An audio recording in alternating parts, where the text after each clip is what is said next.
सवाल आप लोगों ने समझ लिया है, जवाब भी समाज फरमाइए। अभी जो ताजा फतवा आया है उसमें बिलखुसूस हजरत अल्लामा मुफ्ती मोहम्मद कासिम साहब मिसबाही भी जलवागर थे। सबसे पहले तो मैं आपका ये जवाब दे दूं, आपके पीरो मुर्शिद ताजुश शरिया का पहला फतवा भी सही था और आज का जो फतवा है वो भी सही है।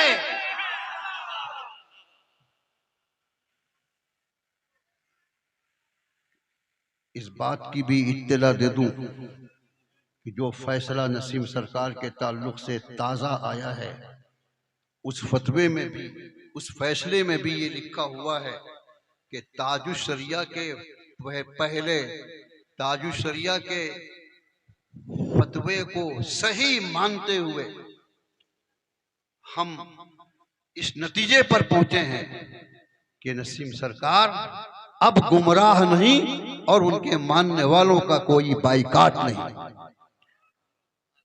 समझ में आ रहा है? जोर से बोलो ना और बुलंद आवाज से कहिए। दलील सुन लीजिए। ताजुश शरिया का जितना फतवा है, जितने फतावे ताजुश शरिया की तरफ मंसूब हैं, वो सारे फतावे इस बुनियाद पर थे कि नसीम सरकार ने ना इकरार किया था ना इनकार, बल्कि जब जब कोशिश हुई कि वो इकरार या इनकार पेश करें तो इस कोशिश में कामयाबी नहीं मिली, तो ताजुश शरिया ने जो फतवा दिया है यकीन कामिल के साथ नहीं बल्कि ज़न्ने गालिब और मुल्तहिक बिल यकीन के साथ दिया है। और उन्होंने गुमराह और गुमराह गर कहा है। जो आपने कहा, कहीं भी ताजुश शरिया ने उन्हें काफिर नहीं कहा, न खारिज अज इस्लाम कहा है। जो ये कहेगा कि ताजुश शरिया ने और हमारे उलमा ने खारिज अज इस्लाम कहा है, वो झूठा है, झूठा है, झूठा है। वो हमारे उलमा पर इल्जाम लगा रहा है। लेकिन 2 साल पहले नसीम सरकार का इनकार सामने आया। गवाहाने आदिल ने 1-2 नहीं 10-15 गवाहों ने, हजरत तशरीफ फरमाए मौजूद थे, अजीजम हजरत मौलाना सैयद अल्फे रसूल साहब भी मौजूद थे, हजरत तो खास तौर से स्टेज पर मौजूद थे बल्कि ये जिम्मेदार होने की हैसियत से मौजूद थे। इन सब की मौजूदगी में 10 से 15 आदमियों ने ये गवाही दी कि नसीम सरकार ने हमारे सामने उनके ऊपर लगाए गए सारे इल्जामात का इनकार किया है और उन्होंने कहा है कि मेरा गौस इसका फैसला करेगा। वे नहीं अल्फाज है कि नहीं? हजरत तस्दीक फरमा रहे हैं। जब इनकार सामने आ जाएगा, हमारे उलमा बैठे हैं, पूछो, जिनको फतवे से दिलचस्पी है, जो फतवा देते हैं वो बताएंगे कि अगर किसी पर कुफ्र का इल्जाम हो, दलालत का इनका इल्जाम हो और वो इनकार कर दे तो उसका इनकार करना रुजू समझा जाएगा, तौबा समझी जाएगी। और ये ऐरे गैरे लत्तू खैरे की किसी किताब में या कहानी या अफसाने की किताब में लिखा हुआ नहीं है, बल्कि फतुल कदीर में है, फतावा आलमगीरी में है, शामी में है, फतावा रज़विया में है कि इनकार तौबा है। जोर से बोलिए, एक आवाज होके बोलिए, इनकार तौबा है।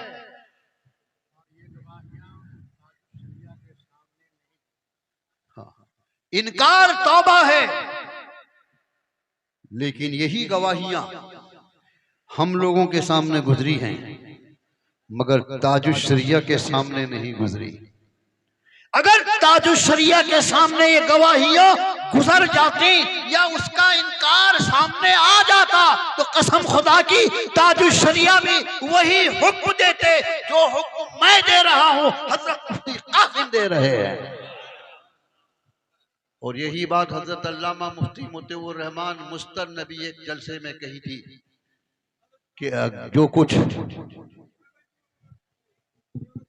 जो छोड़ी छोड़िए,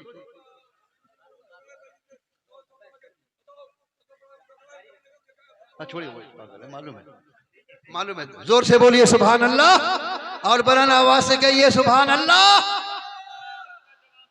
और मैं उसकी एक मिसाल देता हूं कि नौइयत बदलने से, हालत बदलने से हुक्म बदल जाता है।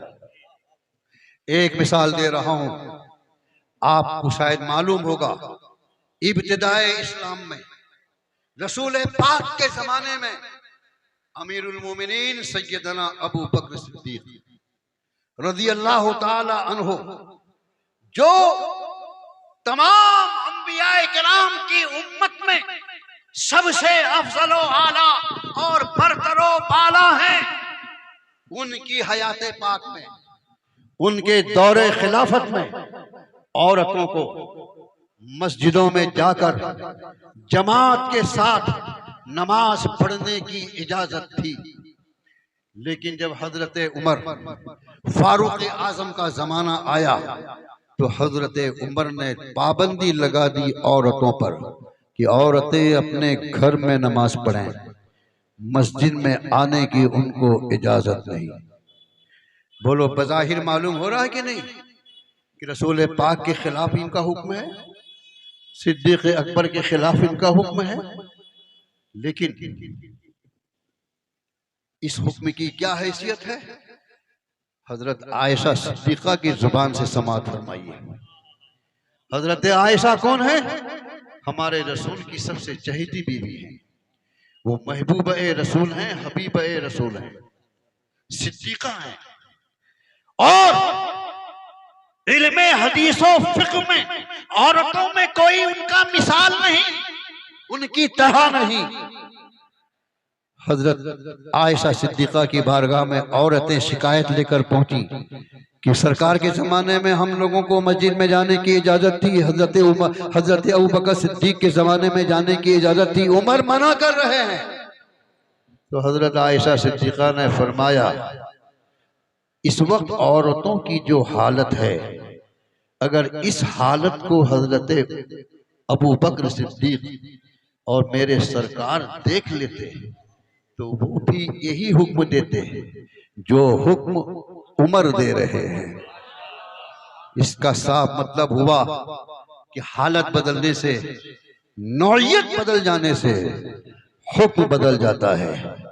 हजरत ताजुश शरिया का हुक्म सर और आंखों पर, जोर से बोलो। उन्होंने उस वक्त जो हुक्म दिया था उसकी नौइयत के मुताबिक दिया था, आज जो हुक्म दिया गया है उसकी नौइयत के मुताबिक दिया गया है। और ये हुक्म सही है, हमारी जानकारी में, हमारे इल्म में सही है।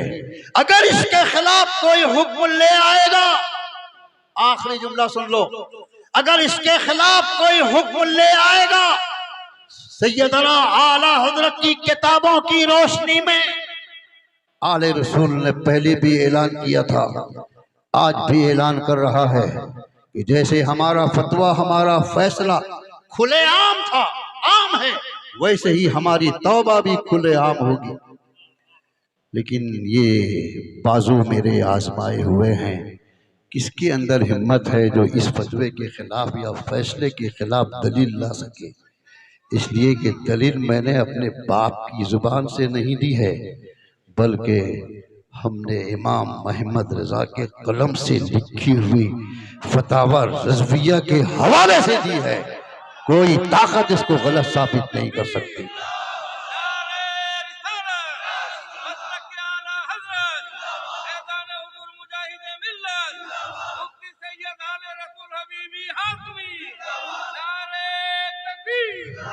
अब मेरी आखिरी वसीयत सुन लो। मैं तो एक टिमटिमाता हुआ चिराग हूं, लेकिन मैं ये नहीं कहूँगा कि आइंदा साल पता नहीं आपके यहाँ आ सकूँ कि नहीं आ सकूँ। ये सब पेशिन गोई मैं तो करने वाला नहीं हूँ। ये जिन लोगों का मामला है वही लोग करें, क्योंकि वो लोग तो झूठ बोलने के आदी हैं और इस तरह की के मकरो फरेब में अवाम को डालने में बहुत कामयाबी महसूस करते हैं। लेकिन इतना ज़रूर है कि मौत तो बरहक है, वो आएगी, ज़रूर आएगी। लेकिन ये मौत कह के नहीं आ रही है कि मैं कब आ रही हूँ, कह के नहीं आती कि मैं कब आ रही हूँ। मौत तो आएगी, ज़रूर आएगी, मुझे भी मरना है और आपको भी। लेकिन मैं आपको वसीयत करता हूँ, हमेशा हक पर कायम रहना। जोर से बोलो सुभान अल्लाह। हर हर वसीयत पर सुभान अल्लाह कहना है। हक पर कायम रहना, हक की तबलीग करते रहना अपनी मालूमात के मुताबिक। और ये याद रखो, इस जमाने में हक वही है, जुमला सुन लो, इस जमाने में हक वही है जो मसलके आला हजरत है। इस जमाने में हक वही है जो फतावा रज़विया में लिखा हुआ है। बेशक वमा अलैना इल्लल बलाग। आपके सवाल का जवाब हो गया। हाँ, चंद अशार आप हजरत के सामने पढ़ दीजिए, उसके बाद फिर हजरत आप गलती नहीं करोगे क्या? 10 मिनट बोल लो, कोई फर्क नहीं पड़ता। आइए हजरत, बैठ के अभी 10